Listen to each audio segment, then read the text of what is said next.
Далее предлагаем обзор экономических, мировых, спортивных и других новостей.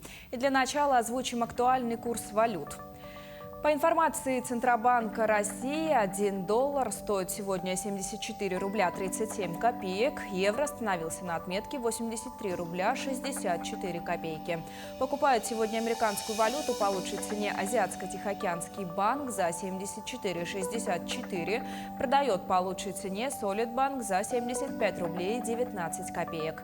Самый выгодный курс покупки евро сегодня у Азиатско-Тихоокеанского банка за 83 рубля 69 копеек, продает по лучшей цене также Азиатско-Тихоокеанский банк за 84,25.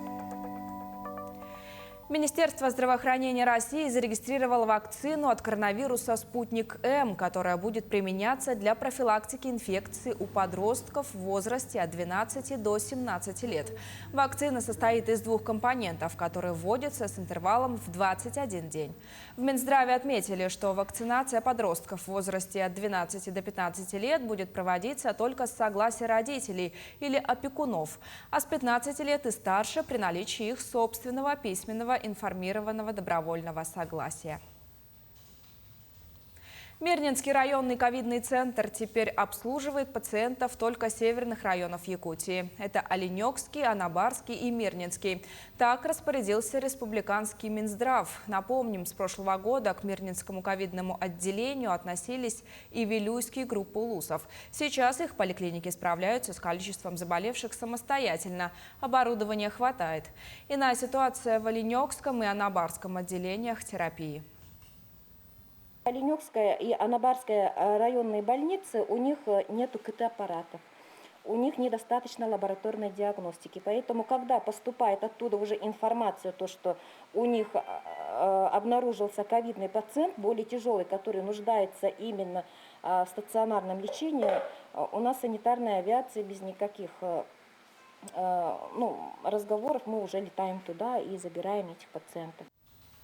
В республике продолжается массовая иммунизация населения от гриппа и ОРВИ. В этом эпидемическом сезоне планируется охватить вакцинацией 60% населения, в том числе 217 тысяч детей и 363 тысячи взрослых. Бесплатную вакцинацию против гриппа можно получить по месту жительства или работы, а также в прививочных пунктах вакцинации. Между тем, в управлении Роспотребнадзора сообщают, что в этом году циркуляция вирусов гриппа в регионе была замечена как никогда рано, уже на 41-й неделе. А на прошлой неделе вспышка гриппа была впервые зарегистрирована и в учебном заведении. На сегодня Якутия остается по темпам вакцинации против гриппа, отмечают в Роспотребнадзоре. Пользуясь случаем, напомнить о том, что грипп – это тоже опасное респираторное заболевание, которое вызывает серьезные осложнения, в том числе и у групп риска, которыми являются опять-таки пожилые, дети, люди с хроническими заболеваниями. На сегодняшний день планы по вакцинации у нас выполнены примерно на 50%, есть отстающие территории. Потом бывает так, что люди не хотят, получать прививки от гриппа, руководствуясь тем, что вот сперва мы от ковида привьемся. Я хочу всех успокоить, потому что на сегодняшний момент эти прививки можно ставить одномоментно в один день. Мама – главный человек в каждой судьбе. Уже в это воскресенье Россия отметит День матери. Праздник был основан в 98-м и в этом году перешагнет свой 23-летний рубеж. Чествования матерей в стране начались. Старт поздравлениям положили в Москве. В постпредстве Якутии состоялся концерт с участием певицы Дарьи Лавровой и ансамбля скрипачей «Виртуозы Якутии». Мы с удовольствием подобрали программу, которая будет очень интересно слушать. Низкий поклон, преклонение перед любой матерью, особенно многодетной. Мелодии Паганини, Пабло де Сарасати украсили вечер. Концертная программа велась также в онлайн-формате в соцсетях. Поэтому великолепной музыкой могла насладиться каждая представительница прекрасного пола. Мамам организаторы вручили букеты и пожелали, чтобы их глаза всегда сияли от счастья, а улыбка никогда не сходила с их лиц. Мамочками познакомились наяву, а то мы только через WhatsApp. Москва большая, никак не удавалось встретиться. Вот всем мамам крепкого-крепкого здоровья, чтобы их ценили, любили детки. Настолько на меня нахлынули чувства. Я вот действительно перед моими глазами встала моя мама. Прям за живое это все взяло, вот эта музыка, эта атмосфера. И, видимо, все-таки потому, что посвящено этому дню. И так что концерт, конечно, очень понравился. Вообще очень понравилась организация. В столице Якутии в честь этого праздника, а также к проведению 10-й недели поддержки грудного вскармливания в Республиканской клинической больнице открыли скульптуру «Кормящая мать с ребенком». Прообразом создания композиции стала Александра Кычкина, заслуженный врач Якутской ССР. Сейчас вместе с почетными гостями на открытии скульптуры находится наша съемочная группа. Наш корреспондент Мадина Халикова присоединяется к эфиру. Мадина, здравствуй, ждем от тебя подробностей. Кристина, добрый день. В этот морозный день мы сейчас находимся возле перинатального центра Республиканской больницы Якутии. И сейчас за моей спиной идет торжественное открытие скульптуры «Кормящей матери». Это символ грудного вскармливания, символ матери вообще, в принципе, в республике. И наверняка эта скульптура станет национальным достоянием нашей республики, потому что перинатальный центр пропагандирует не только здоровый образ жизни, но и здоровое грудное вскармливание. Здесь присутствует множество почетных гостей, присутствует и сын женщины, которая выбрана прообразом для этого памятника, Александры Кычкиной. Вот сейчас как раз об этом объявляют. Ну и кроме того, годом здоровья назван год 2021 в Республике Саха-Якутия. И со мной сейчас рядом находится заместитель министра здравоохранения Якутии Любовь Бурнашова. Здравствуйте. Здравствуйте. Расскажите, а как вообще в республике празднуется год здоровья? Ну и, собственно, для вас самой грудное вскармливание что значит? Ну, вообще в год здоровья, конечно, по здравоохранению очень много замечательных событий происходит, как вот сегодняшний день. Открытие настоящего памятника, который посвящен кормящей матери с ребенком, для здравоохранения региона вообще имеет очень исторически важную значимость, потому что, во-первых, вот уже как 10 лет назад Всемирная организация здравоохранения объявила глобальную инициативу по поддержке грудного вскармливания. И вот на этой неделе как раз у нас в регионе эта неделя объявлена, значит, 10-й юбилейной неделей по поддержке грудного вскармливания. Да, поэтому этот замечательный день, конечно, для нас очень важно. Я еще хочу отметить, что наши 8 медицинских организаций получили такой большой статус, именно статус Всемирной организации здравоохранения, больница доброжелательная к ребенку. И, значит, первым в списке, значит, этих больниц у нас является Якутская клиническая республиканская больница. И, конечно же, несомненно, этот памятник, конечно же, установлен на территории вот нашего перинатального центра. И я еще хочу отметить, что значимо, что памятник как раз приурочен вот к году здоровья, да, объявленный в республике нашим главой Асеном Сергеевичем Николаевым, и в год науки и технологий в Российской Федерации. И мы выражаем свою благодарность, свою глубокую благодарность организаторам и участникам настоящего мероприятия за их идеи, прорывные, можно сказать, идеи, за, как правильно сказать, для реализации государственной политики по сохранению здоровья населения нашего региона. Спасибо вам большое. Ну и вас с Днем Матери наступающим я тоже поздравляю. Ну а я еще хочу отметить, что в республике зафиксировали в 2021 году 10-тысячного новорожденного. Это произошло в городе Удачном Мирнинского района, поэтому в этот день, ну, наверное, это очень знаменательно. И на этом у меня вся информация. Кристина. Мадина, спасибо. Я напомню, на прямой связи со студией была моя коллега Мадина Халикова. Мы продолжаем. Первую выставку картин людей с проблемами со зрением презентовали в Якутске. Участниками данного проекта являются незрячие разных возрастов и пола. В картинах они отразили свое видение мира, каким они его представляют, ощущают свои мысли, мечты, любовь и воспоминания. Валерия Наумова расскажет подробнее. «Я вижу сердцем» – это проект, где участниками являются незрячие люди разных возрастов и пола. В картинах они отразили свое видение мира, каким они его представляют, ощущают свои мысли, мечты, любовь и воспоминания. Каждая картина заставляет переживать глубокие чувства, погружаясь во внутренний мир человека, который вынужден жить в беспросветной темноте. То есть это полное отражение их внутреннего мира.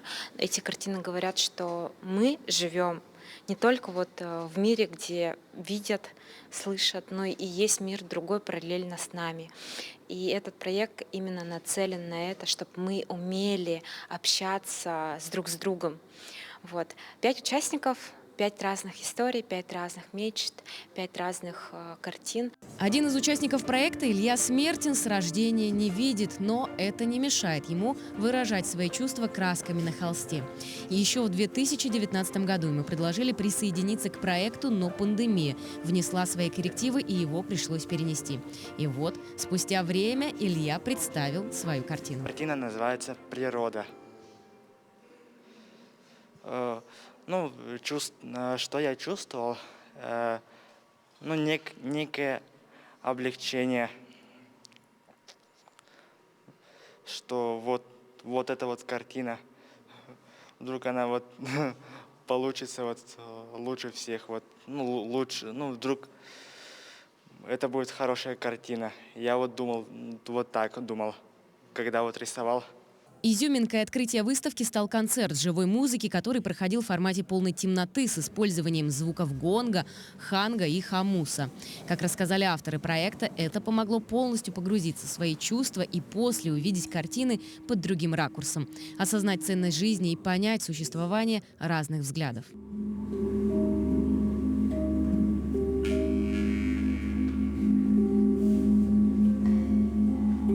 Следует отметить, что у проекта амбициозные планы. Организаторы нацелены на то, чтобы вывести его на международный уровень в следующем году.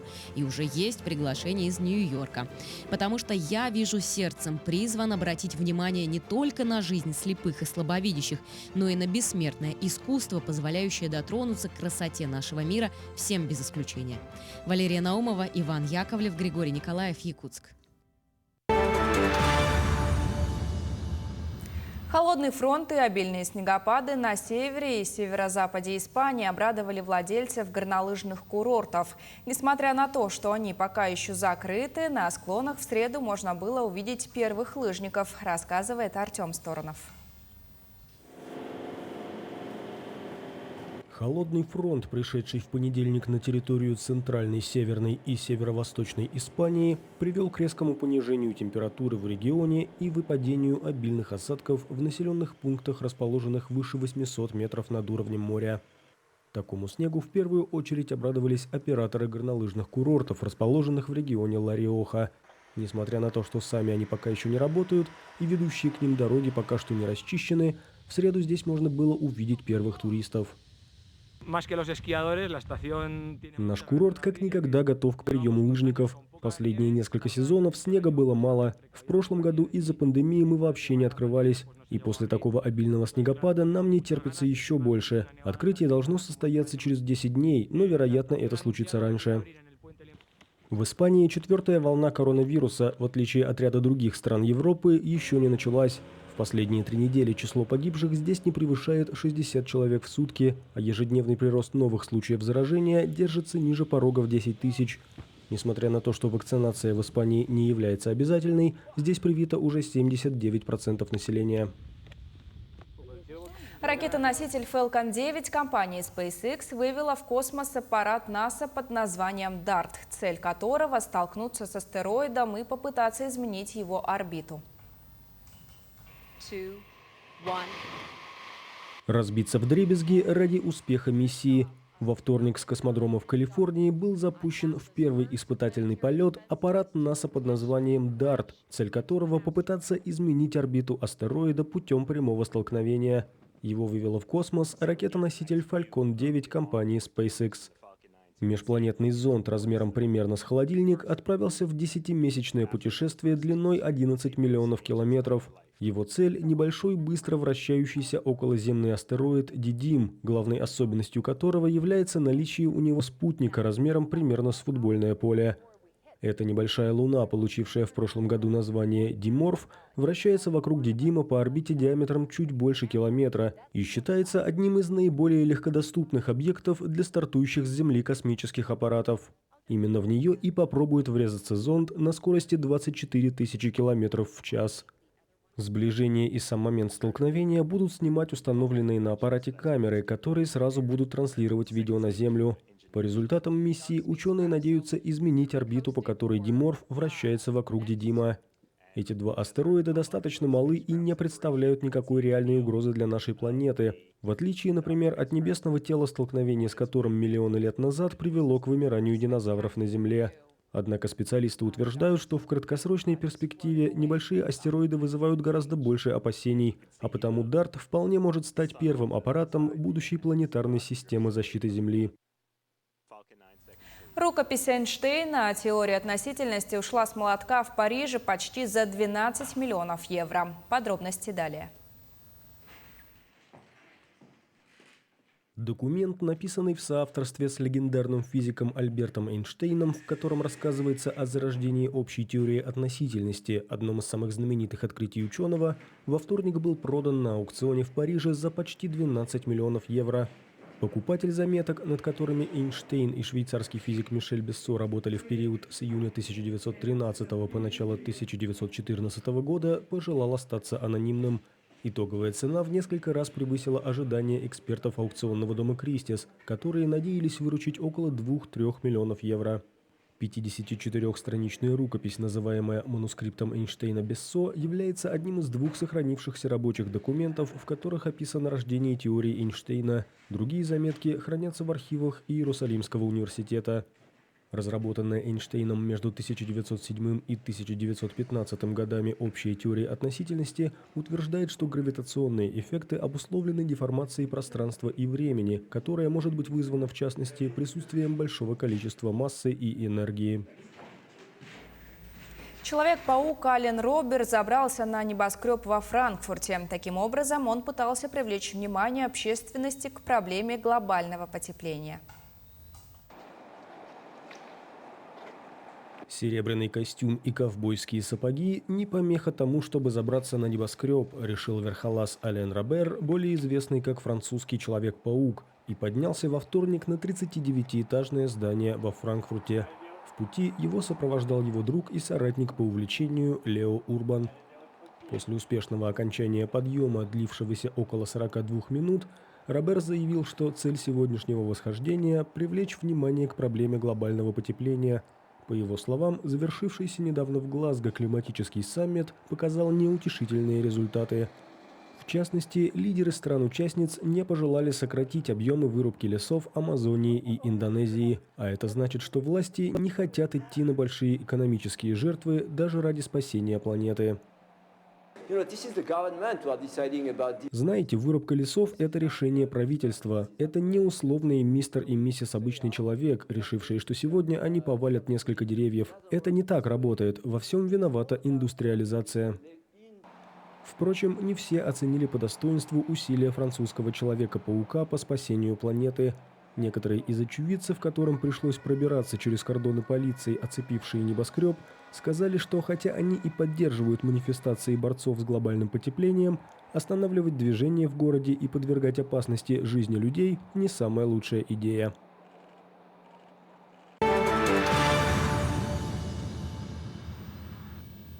Вернемся к новостям нашего региона. В Нерюнгринском районе сегодня открывают очередной центр образования «Точка роста». В этот раз обновилась материально-техническая база в 14-й школе поселка Серебряный Бор. На открытии присутствуют наши коллеги. На прямой линии с нами корреспондент Екатерина Павлова. Екатерина, добрый день. Расскажи, где уже функционируют подобные центры в районе и что включает в себя новый в поселке Серебряный Бор. Да, Кристина, добрый день.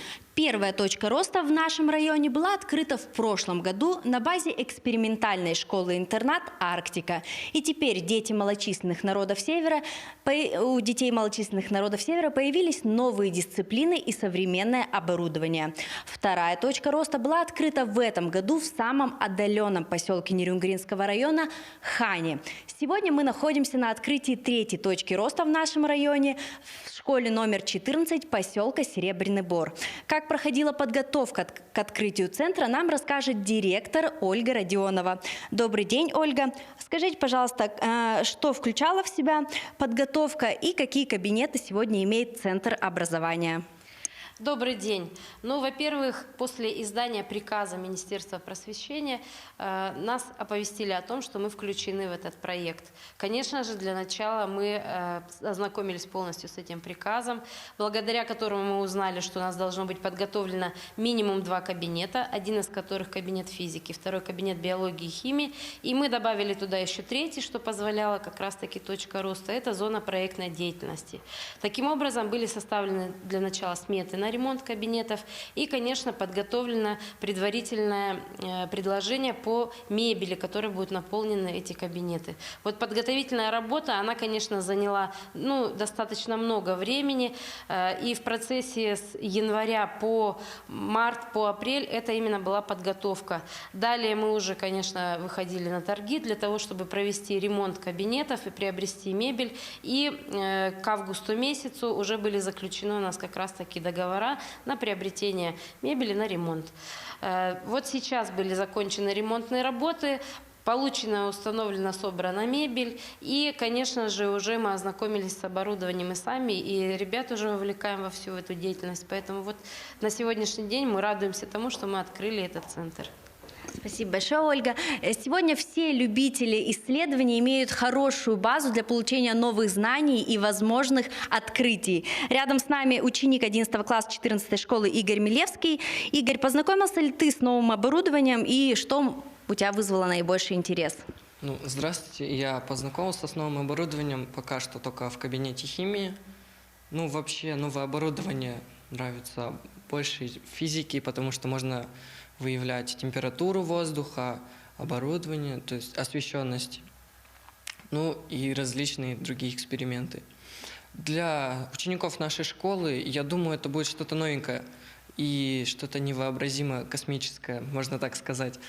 И оно нам поможет для исследования каких-либо научных экспериментов, лабораторных работ по предметам физика, химия и биология. Хотелось бы выразить большую благодарность центру, то, что выделили нам такое оборудование, сделали для нас 2 таких замечательных класса и библиотеку, чтобы мы получали больше знаний. Спасибо большое, Игорь. А мы пожелаем учителям и школьникам 14-й школы насыщенных уроков и больших открытий. Кристина? Спасибо. Я напомню, на прямой связи со студией была моя коллега Екатерина Павлова. Всего 216 детей из районов республики, оказавшихся этим летом в зоне лесных пожаров, восстановили здоровье в федеральных лагерях «Океан», «Артек» и «Орленок». Из них 127 детей проживали в селе Бяськёль Горного района. Помимо детей, реабилитацию прошли взрослые жители пострадавших районов. В частности, те, кто находится на диспансерном наблюдении с сердечно-сосудистыми заболеваниями и заболеваниями органов дыхания. Первая группа в составе 180 жителей Горного, Вилюйского, Устьялданского, Чурапчинского, Хангаласского районов и Якутска вылетела на реабилитацию в конце августа. Последняя группа была отправлена на санаторно-курортный отдых в октябре. Курс реабилитации составлял 21 день. Санаторно-курортное лечение прошли около 450 человек из 15 районов. В их числе 34 из села Бяськёль. На организацию проезда из средств резервного фонда правительства Якутии выделили 30,5 миллионов рублей. Туристические маршруты Якутии признали одними из лучших в стране. В топ-10 программ всероссийского проекта «Открой свою Россию» по итогам народного голосования вошли 3 туристических маршрута по республике. Помимо голосования за маршрут проходило соревнование регионов. Якутия заняла 4-е место. Подробнее Саргалана Неустроева. Лазурные берега, пальмы и всем известные исторические достопримечательности медленно отходят на второй план. Теперь туристов, как уверяют специалисты, привлекают места, которых не встретишь на обложках глянцевых журналов, не изнеженные вниманием приезжих, с национальным колоритом, бескрайними дикими просторами. И Якутия может все это предложить. На сегодняшний день в республике активно развивается экологический, этнографический, научно-экспедиционный и экстремальный туризм. Более того, количество туристических маршрутов ежегодно растет. Только в прошлом году в республике насчитывалось всего 19 турагентств. Уже сегодня их количество достигло 30, и все они предлагают более 200 маршрутов. Мы понимаем, что интерес к этнокультурному, этнографическому туризму растет из года в год. И, конечно, здесь у Якутии огромный колоссальный потенциал. Вообще, то, что мы видим рост интереса к территории, это ситуация, которая складывается из огромного количества факторов. Немаловажную роль в развитии туристической республики сыграл и локдаун. Границы закрылись, люди оглянулись по сторонам и поняли, что и Якутия может предложить немало интересного. Кроме того, помощь местным предпринимателям оказало и министерство. На сегодняшний день для предпринимателей сферы туризма реализуется ряд мер поддержки. Одна из самых популярных – это субсидия на возмещение затрат, а также на реализацию новых проектов, связанных с созданием круглогодичных объектов размещения на территории Турбаз. На сегодняшний день конкурс у нас уже завершился. В ближайшие дни будет комиссия по определению победителей, и средства до 1 миллиона рублей получат порядка 15 предпринимателей Республики Саха-Якутия. Между тем, именно круглогодичность туристического сезона в республике и отмечают как одну из крупных составляющих ее потенциала. 45% туристов приезжают к нам зимой и 55% приезжают к нам летом. В межсезонье многие туристические территории недоступны, достаточно сложно доехать, но вполне доступно сегодня посетить территории там, с авиатранспортом. Да, у нас постоянно летают самолеты и в арктическую зону, и туристы, которые заинтересованы в посещении этих территорий, они такую возможность тоже имеют. А тем временем впервые в этом году был запущен проект «Открой свою Россию», в котором наши предприниматели приняли участие. Первый этап – народное голосование – они успешно прошли, заняв сразу 3 места в топе лучших туристических маршрутов. Итоги конкурса станут известны уже в декабре. Победителями станут 30 маршрутов, которые помимо поддержки организаторов и партнеров конкурса приобретут статус «национальный брендовый маршрут». Сарглана Неустроева, Григорий Николаев, Якутск. Благодаря реализации проекта «Пушкинская карта» на территории региона учреждения культуры в целом заработали уже более 2 миллионов рублей. Что за проект, кто и как может воспользоваться картой, расскажет Дмитрий Тымыров. Целью этого проекта является приобщение молодежи к культуре. Якутия начала реализовать данный проект в учреждениях культуры с сентября этого года. И за это время им воспользовались уже более 3000 якутян до 23 лет. Мы в этом году привлекли уже более 2 миллионов рублей в наше учреждение. Для нас это внебюджетные доходы получается и общение с юным зрителем, с нашим будущим. Каждое театральное учреждение, каждый музей должен воспитывать свое будущее. Еще раз напомним, что данной картой могут воспользоваться молодые люди от 14 до 22 лет. Обязательным условием является оформление виртуальной банковской карты в Почта-банке, куда после регистрации через госуслуги будут поступать денежные средства для посещения музеев и театров. Мы сегодня подключили почти все наши основные учреждения, музеи и театры. Осталось несколько музейных учреждений, которые дорабатывают билетную кассу. Мы год закроем. Год, можем сказать, был тестовый, да, с сентября до декабря. 3000 рублей получает гражданин Российской Федерации, который ему исполнилось 14 лет и еще не исполнилось 23 года. Эти 3000 он может потратить на оснащение своего культурного багажа. Это вообще позитивное такое направление. Следующий год, уже 2022 год, эта сумма будет увеличена до 5000 рублей. Ну а лидером по привлечению участников Пушкинской карты стал театр оперы и балета. Именно на их спектакли сегодня активно ходит молодежь столицы. Далее идут Русский драматический театр и замыкает тройку Сахатеатр, который вступил в эту программу лишь в начале этого месяца, но уже пользуется большим спросом. Ну, у нас система Пушкинской карты работает с ноября месяца. Ровно выпущили с 4 ноября, заработала.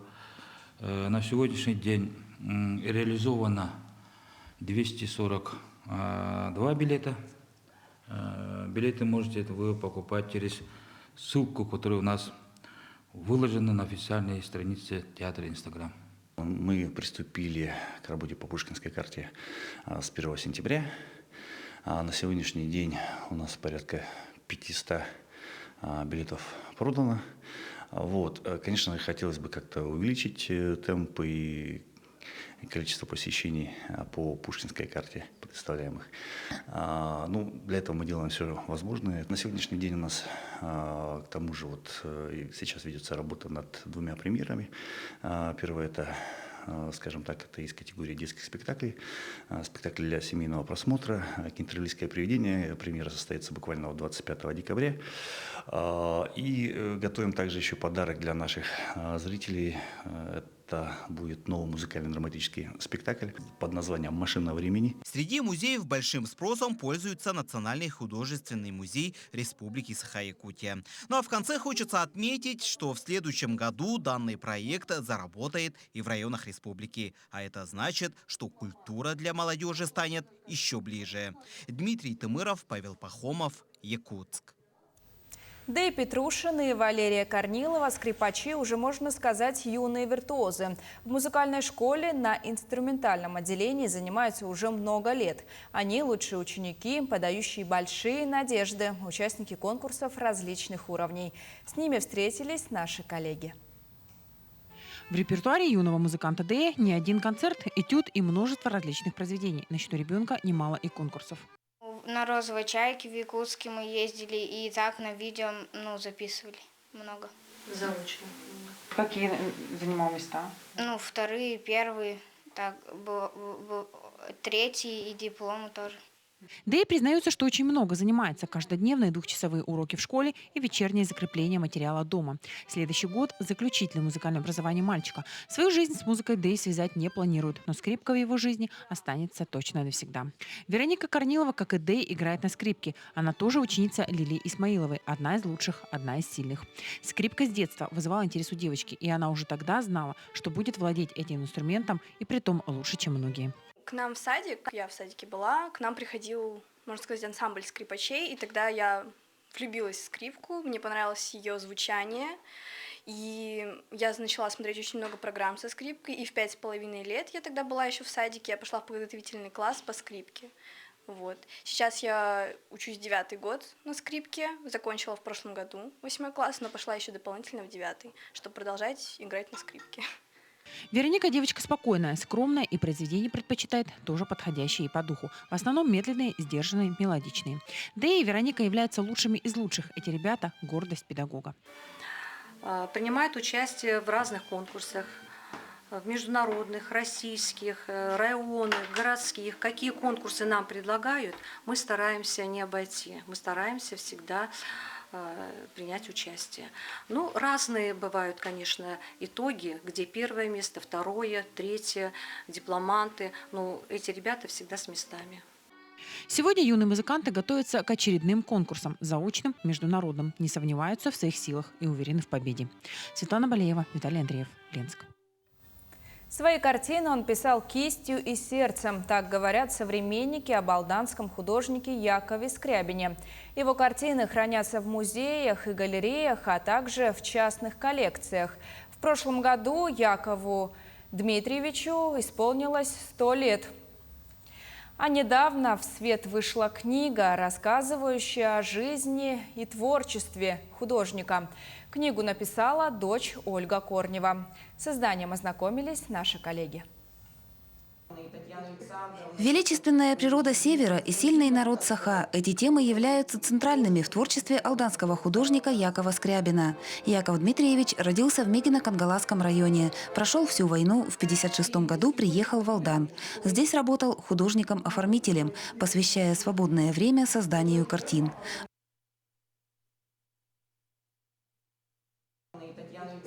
Величественная природа Севера и сильный народ Саха – эти темы являются центральными в творчестве алданского художника Якова Скрябина. Яков Дмитриевич родился в Мегино-Кангаласском районе. Прошел всю войну, в 1956 году приехал в Алдан. Здесь работал художником-оформителем, посвящая свободное время созданию картин. О жизни и творчестве художника рассказывает вышедшая в свет книга «Он землю воспевал родную, рисуя кистью на холсте».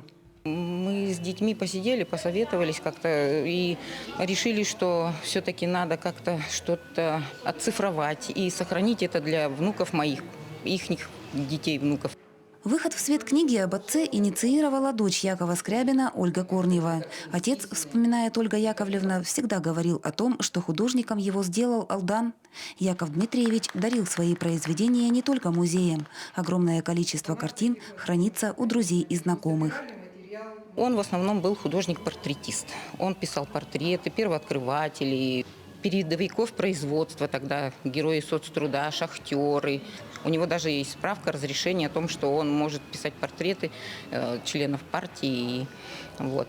И писал, разумеется, природу любимую нашу, алданскую. Ольга Яковлевна работала над созданием книги 2 года. Наиболее трудоемким оказался сбор информации. С литературной обработкой ей помогла подруга, главный редактор газеты «Возрождение» Ольга Жукова. Ольга Владимировна убеждена, книга обязательно будет дополнена и переиздана. Можно было бы нам связаться и вот именно с художниками, современниками нашего героя нынешнего, с теми же родственниками Марфусаловыми, с Никитиными, с Ириной Никитиной. Он писал картины кистью и сердцем, говорят о Якове Скрябине ценители художественного искусства. На презентации присутствовали жители Алдана, лично знавшие Якова Дмитриевича. С искусством и живописью Якова Дмитриевича я знакома очень давно, когда пришла работать художником-оформителем в Алданский историко-краеведческий музей. Мы периодически делали выставки вообще художников Алдана, естественно, был и Скрябин Яков Дмитриевич. Яков Дмитриевич был душой компании, он был отзывчивый, мягкий, улыбчивый, интересен тем, что у него всегда были новые идеи. Гости презентации отметили, что выход труда о Якове Скрябине стал беспрецедентным. Впервые дочь написала книгу об отце. Издание явилось наследием не только семьи Скрябиных-Корневых, но и всего района. Татьяна Вахнина, Георгий Баранов, Александр Лукин, Алдан. В Москве подвели итоги 15-го всероссийского конкурса интеллекта, творчества и спорта «Мисс и мистер студенчества России». Якутию представили сразу 2 студента Северо-Восточного федерального университета Аина Спиридонова и Рустам Мубакаров. Как прошел завершающий этап конкурса, каких результатов достигли наши ребята – сюжет Айсены Бурнашовой. И даже яркий блеск софитов не сравнится с блеском глаз участников. Настал самый волнительный этап финал конкурса. На сцене встретились лучшие студенты из 40 субъектов России. Якутия выступила под символичным номером 14. Номер 14. Аина Спиридонова, Республика Саха-Якутия. Северо-Восточный федеральный университет имени Амосова. Аина – будущий филолог, учится на 4-м курсе СВФУ имени Амосова. Помимо учебы, девушка также преуспевает в танце, пении и моделинге. Желание расти и развиваться с азартом браться за все новое привели на конкурс и якутянина, спортсмена Рустама Мубакарова. Иногда подрабатываю диктором, работаю тренером по кроссфиту, в кроссфит КТ, и также тренером по фитнесу, по совместительству. И учусь. Не нужно стоять на месте, нужно развиваться во всех направлениях, и поэтому я здесь. Решительным и образованным, сильным и харизматичным видят студента-победителя члены жюри. До финала у ребят уже прошли сначала региональные отборы, затем 5 конкурсных дней в столице. В портфолио участников вошли видеовизитки, эссе, сдача теста на знание истории России и даже выполнение норм ГТО.